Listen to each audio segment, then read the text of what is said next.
नमस्कार साथियों, हमारे बीच में राहुल जी हैं। आज 62वां दिवस है भारत जोड़ो न्याय यात्रा का। कल अंतिम दिवस है। 5:30 बजे को राहुल जी चैत्य भूमि में होंगे। डॉक्टर अंबेडकर स्मारक में अंतिम समारोह होगा। पर इस बीच कल रात से कई सनसनीखेज समाचार छपे हैं जिस पर मीडिया में भी टिप्पणी हुई है। आज दोपहर को कांग्रेस अध्यक्ष ने एक प्रेस कॉन्फ्रेंस किया है, पर ये इतने सनसनीखेज हैं कि राहुल जी का प्रेस कॉन्फ्रेंस भी करना आज शाम को हम सोचे ये जरूरी था। तो मैं राहुल जी से गुजारिश करूंगा वो इस बारे में कुछ बोले, उसके बाद में आप सवाल कर सकते हैं। Rahul ji.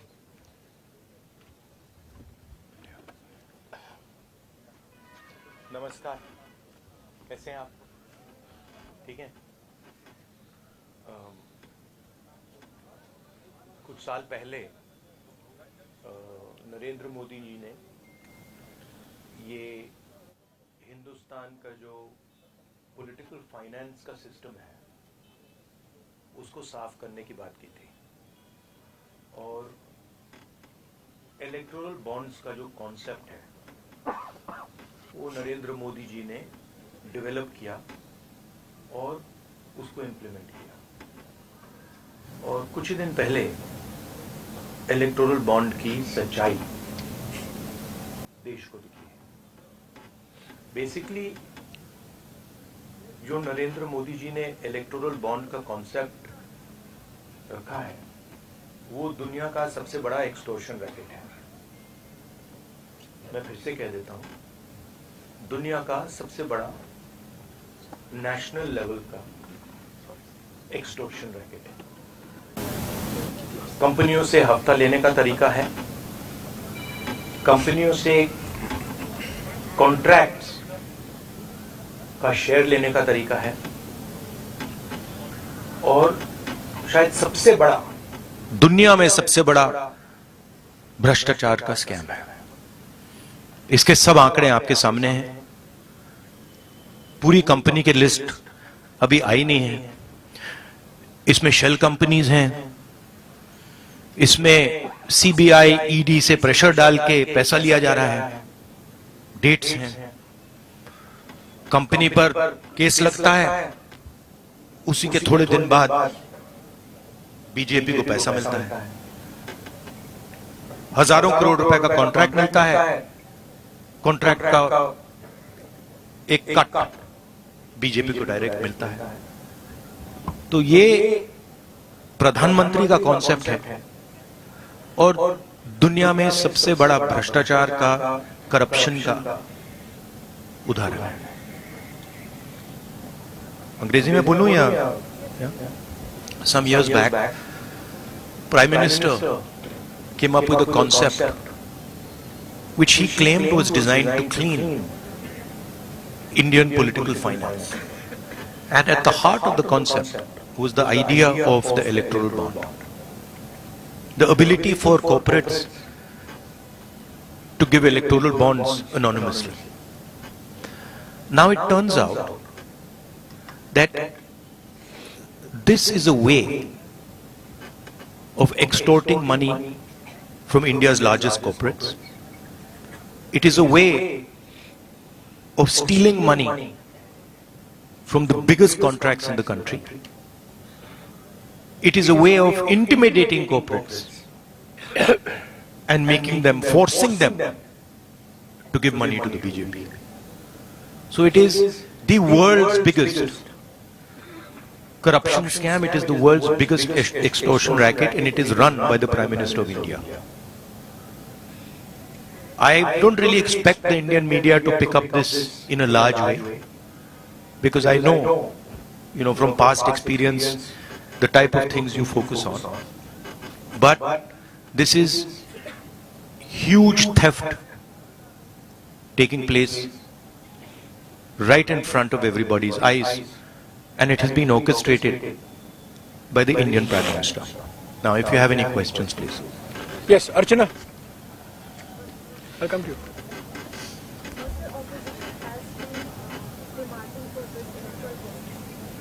And now it is out, and as we are seeing, it's a 50% like vote, then opposition opposition related, whether it is the People's Party or the PNC. So now what will be the further strategy? Look, the question is not whether it is 10%, 20%, 50% more.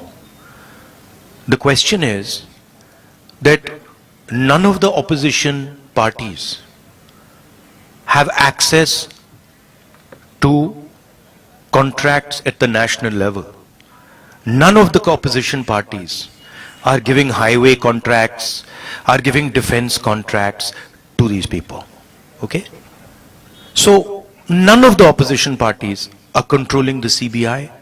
None of the opposition parties are putting Pegasus on people's phones. None of the opposition parties are controlling the income tax department. None of the opposition parties are controlling the extortion directorate. These are all controlled directly by the BJP and by the Prime Minister of India. And what we are seeing is criminal extortion from corporate India. Every single corporate knows this. They are scared, they are pressured, but this is what is going on. The question here is not opposition. The question here is that months after a contract is given, the corporate is suddenly giving electoral bonds to the BJP. The question here is, immediately after CBI is filing a case, ED is filing a case, the corporate is giving money to the BJP.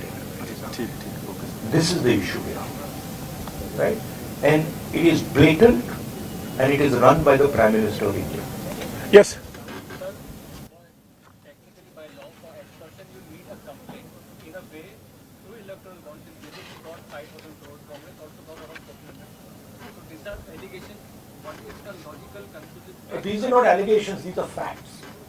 If you look at these companies, you can see that certain of these companies have never donated money to the BJP, have got an ED case on them, a CBI case on them, and then immediately they are giving money to the BJP. You can see that there are a large number of shell companies here, right, which are connected to other companies, which are giving money to the BJP. It's upfront, right? So don't try and create this idea of technicality. Okay, you please be an impartial journalist, and you see what is in front of you, and don't try and muddy the waters. Right? There is no question here of what do you mean what happens next? What happens next is this is the criminal act that has been imposed on the people of India. That's what happens next.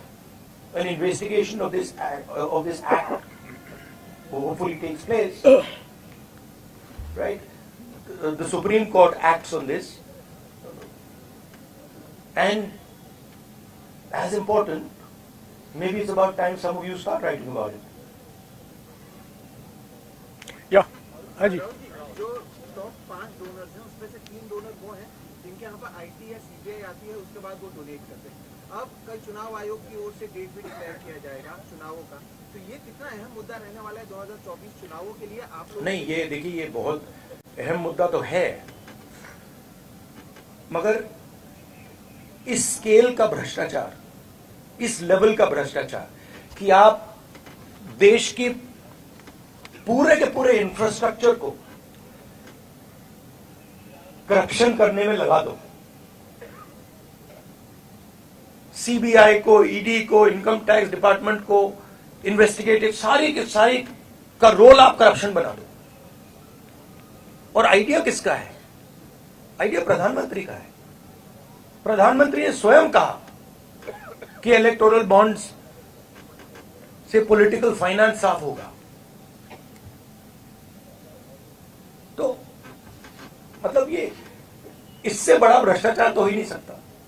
और ये गडकरी जी ने नहीं कराया, ये नरेंद्र मोदी जी ने कराया है, सीधी सी बात है। हाँ अभिनव, एक minute Abhinav.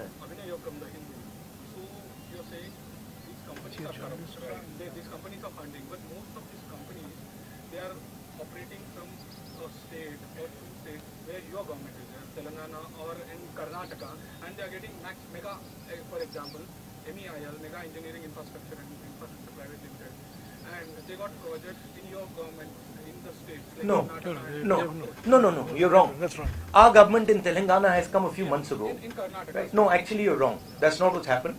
Again, we are not controlling the ED, we are not controlling the CBI, we are not controlling the income tax department, and there is no correlation between our contracts and between contracts and funding to us. Please take a good look at the dates of these things and you will see that there is a correlation between these things in the BJP. हाँ अजीत, एक minute Ajit. मेरा सवाल भारत जोड़ो यात्रा से जुड़ा हुआ है। ये 5 साल 5 न्याय और 25 गारंटी के साथ भैया हमारा फोकस आज ये भ्रष्टाचार पे है, कल नहीं। इसी पे करने आ रहा हूँ। अच्छा, तो यात्रा कल खत्म होगा। ये जो चुनाव 2024 का है, ये आपके लिए डू एंड डाई का चुनाव क्या होगा? और अगर कांग्रेस हारती है तो पहली बार होगा कि 15 साल के लिए कांग्रेस सरकार से बाहर होगी। अगर आप देखिए आप इसको डिस्ट्रैक्ट करने की कोशिश मत कीजिए, ठीक है? ये यात्रा के बारे में नहीं है, ये भ्रष्टाचार के बारे में है। आप लोग लगे रहते हो कि डिस्ट्रैक्ट करना है। रियलिटी ये है कि सबसे बड़ा भ्रष्टाचार हिंदुस्तान की हिस्ट्री में, हिंदुस्तान के पूरे इंस्टीट्यूशंस को लेकर नरेंद्र मोदी ने किया है, ठीक है? तो आप काइंडली इसको डिस्ट्रैक्ट करने की कोशिश मत कीजिए, बड़ा ऑब्वियस हो जाता है, सब लोगों को समझ आ जाता है। सर मैं एक पॉलिटिकल सवाल पूछ सकता हूं? हाँ जी। सर इस तरह से महाराष्ट्र की जो भी पार्टियां हैं, शिवसेना है, राष्ट्रवादी है, और भी अलग अलग प्रदेश में इन पार्टियों को दो टुकड़ा किया जो महाविकास आघाड़ी के साथ में है, उसका इफेक्ट कितना पड़ेगा? और नहीं, वो दो टुकड़े में वो जो किया उसका पैसा कहां से आया? यहीं से तो आया। जो ये हिंदुस्तान में state government after state government गिरा रहे हैं, पैसा कहां से आ रहा है? इधर से तो आ रहा है। और ये अभी तो छोटा सा भाग दिखा है। तो इन्होंने पूरे के पूरे सिस्टम को एक्सटॉर्शन का सिस्टम बना दिया है। पॉलिटिकल पूरे स्ट्रक्चर को इन्होंने कैप्चर कर दिया है। सीबीआई इन्वेस्टिगेशन नहीं करती है, ईडी इन्वेस्टिगेशन नहीं करती है, एक्सटॉर्शन करती है। किसके लिए? बीजेपी के लिए।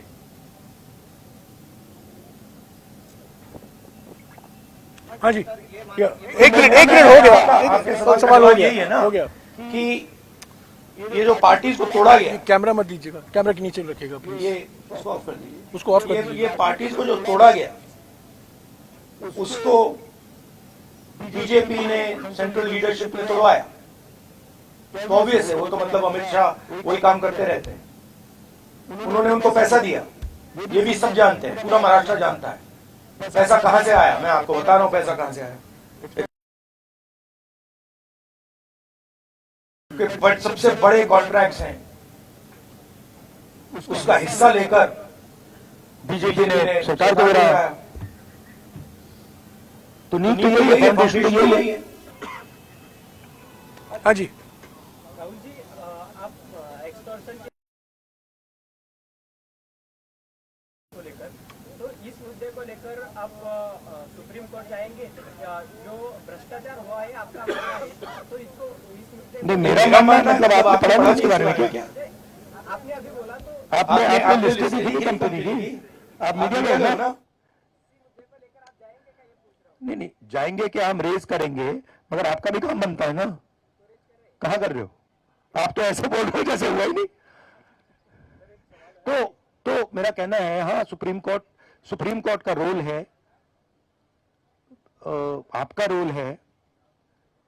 ये पूरा का पूरा जो हिंदुस्तान का इंस्टीट्यूशनल फ्रेमवर्क है, इसको बीजेपी ने कैप्चर कर रखा है। और पूरे सारे के सारे इंस्टीट्यूशंस इसी काम में लगे हुए हैं। ये एंटी नेशनल एक्टिविटी हो रही है, इससे बड़ी एंटी नेशनल एक्टिविटी हो ही नहीं सकती। और दुनिया में सबसे बड़े लेवल पे हो रही है, सबसे मतलब मैक्सिमम जैसे किया जा सकता है वैसे किया जा रहा है हिंदुस्तान में।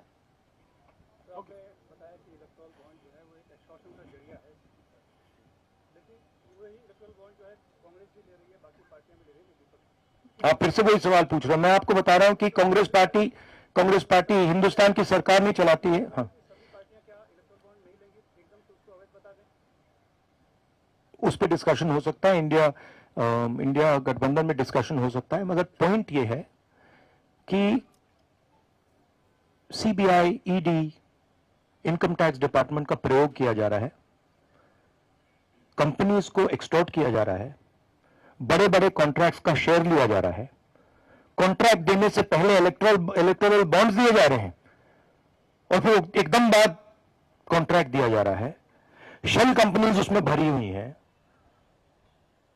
और ये पूरा का पूरा जो ढांचा है प्रधानमंत्री ने क्रिएट किया है, इनका ब्रेन चाइल्ड है। इन्होंने कहा है कि भाई इलेक्टोरल बॉन्ड्स हिंदुस्तान की राजनीति को साफ कर देगा। नहीं हो गया, Abhinav please, no we are doing one question, thank you. You ask your question please.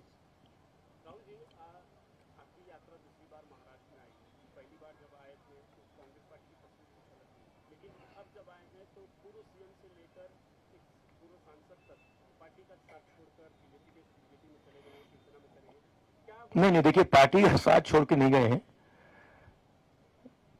पैसा देकर, सीबीआई को यूज कर कर, ईडी को यूज कर कर उन पर दबाव डाल के इनको पार्टियों को तोड़ा गया है। कांग्रेस को नहीं तोड़ा गया है, कांग्रेस का कोई नहीं गया है, कांग्रेस एक बिल्कुल साफ खड़ी हुई है वहां पे। हाँ ठीक है, वो मिलिंद देवरा वो ठीक है, वो कोई बड़ी बात नहीं है। तो हमारी पार्टी इंटैक्ट है, जरूर अशोक चौहान गए, मिलिंद देवरा गए, और हमारी पार्टी इंटैक्ट है। शिवसेना को, ये एनसीपी को पैसे से तोड़ा गया है। कैसे तोड़ा गया है आज मैं आपको बता रहा हूं। हाँ जी, न्यूज तक से रेडी। और चुनाव में यहां पे कांग्रेस पार्टी और हमारा जो गठबंधन है रिकॉर्ड मत से जीतने वाला है। हाँ जी,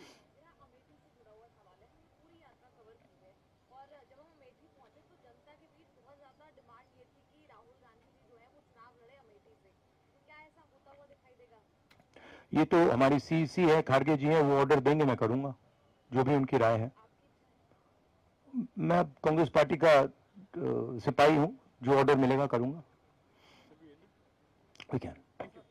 हाँ, लास्ट क्वेश्चन। हाँ,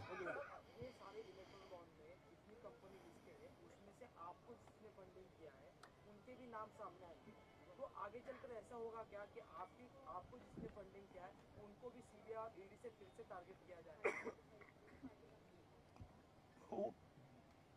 हो सकता है। सीबीआई और ईडी जैसी चीज नहीं है, वो बीजेपी का औजार है, वो बीजेपी के कंट्रोल में है। हिंदुस्तान में जो हमारे इंस्टीट्यूशंस हुआ करते थे, वो आज इंस्टीट्यूशंस हिंदुस्तान के नहीं है। चाहे वो इलेक्शन कमीशन हो, चाहे वो सीबीआई हो, ईडी हो, ये सब हो, ये अब बीजेपी और आरएसएस के हथियार हैं। ये हिंदुस्तान के इंस्टीट्यूशंस नहीं रहे, इसीलिए ये जो हो रहा है ये हो पा रहा है। अगर ये इंस्टीट्यूशंस अपना काम करते, अगर सीबीआई अपना काम करती, ईडी अपना काम करती, तो ये नहीं होता। तो उनको ये भी सोचना चाहिए, ये जो सब कर रहे हैं, कि किसी ना किसी दिन बीजेपी की सरकार बदलेगी और फिर कार्रवाई होगी, और ऐसी कार्रवाई होगी कि मैं गारंटी कर रहा हूं ये फिर से कभी नहीं होगा। तो उनको भी सोचना चाहिए। Thank you. शुक्रिया।